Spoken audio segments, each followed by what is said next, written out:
मूसलाधार बारिश, पूरा गांव पानी में डूबा था। लेकिन उसी रात एक बूढ़े बाबा ने सिर्फ एक लिट्टी खाई और अगले ही दिन पूरे गांव की किस्मत बदल गई। गांव के बाहर सड़क किनारे राधा की छोटी सी लिट्टी चोखा की दुकान थी। तेज बारिश के कारण पूरा दिन कोई ग्राहक नहीं आया। अरे गोपाल जी, आज तो एक भी लिट्टी नहीं बिकी। कोई बात नहीं राधा, भगवान चाहेगा तो सब बिक जाएगा। माँ, मुझे बहुत भूख लगी है। बस बेटा, थोड़ी देर और इंतजार कर। तभी दूर से लाठी टेकते हुए एक बूढ़ा बाबा बारिश में भीगते हुए दुकान की तरफ आने लगे। बेटी, एक गर्मा गर्म लिट्टी मिलेगी?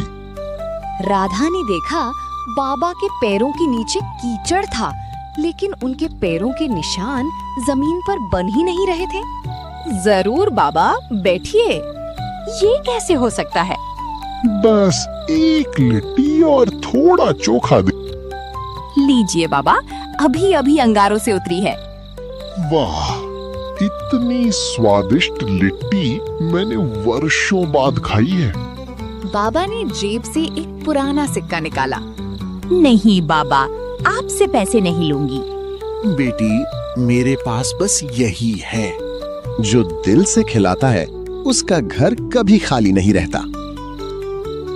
बाबा मुस्कुराए और बारिश में धीरे धीरे आगे बढ़ गए।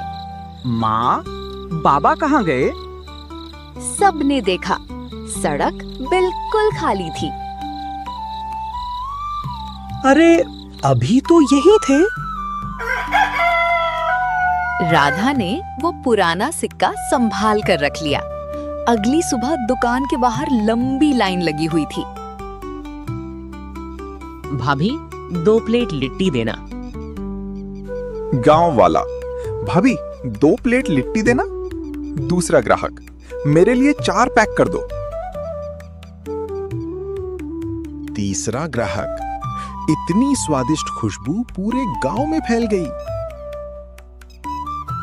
कुछ ही दिनों में राधा की दुकान पूरे इलाके में मशहूर हो गई। अरे राधा बिटिया, अब तो शहर से भी लोग आ रहे हैं।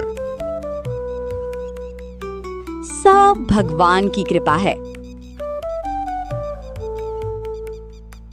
एक दिन वही पुराना सिक्का अचानक चमकने लगा।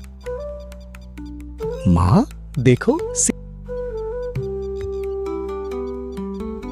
ये कैसे हो रहा है?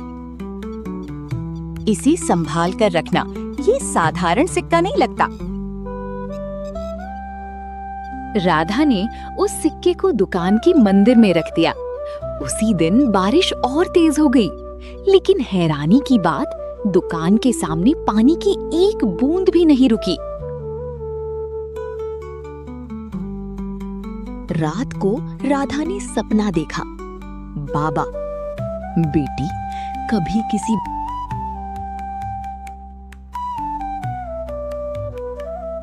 वाह, यही तो असली इंसानियत है। धीरे धीरे गांव के लोग भी गरीबों की मदद करने लगे। पूरे गांव का माहौल बदल गया। एक दिन गांव के पुराने मंदिर की सफाई हो रही थी। दीवार पर बनी एक बहुत पुरानी तस्वीर देखकर सब हैरान रह गए। अरे ये तो वही बाबा हैं। लेकिन ये तस्वीर तो 100 साल पुरानी है। तो क्या? राधा ने मंदिर में रखा वही सिक्का देखा। वो धीरे धीरे गायब हो चुका था। बस एक छोटी सी पर्ची रखी थी। भूखे को खिलाया गया भोजन कभी व्यर्थ नहीं जाता। असली चमत्कार दया होती है। अब हमारी दुकान सिर्फ कमाई के लिए नहीं, सेवा के लिए चलेगी। उस दिन के बाद बारिश हो या धूप, राधा की गर्मा गर्म लिट्टी चोखा की खुशबू पूरे गांव में फैलती रही। और लोग आज भी कहते हैं, उस बारिश वाली रात सचमुच कोई साधारण इंसान नहीं आया था। अगर आपको हमारी कहानी पसंद आई हो तो चैनल को जरूर सब्सक्राइब करें, लाइक करें, शेयर करें और नीचे दिए गए बेल आइकन को जरूर दबाएं। अच्छा चलो, मिलते हैं अगली कहानी में। बाय मित्रों।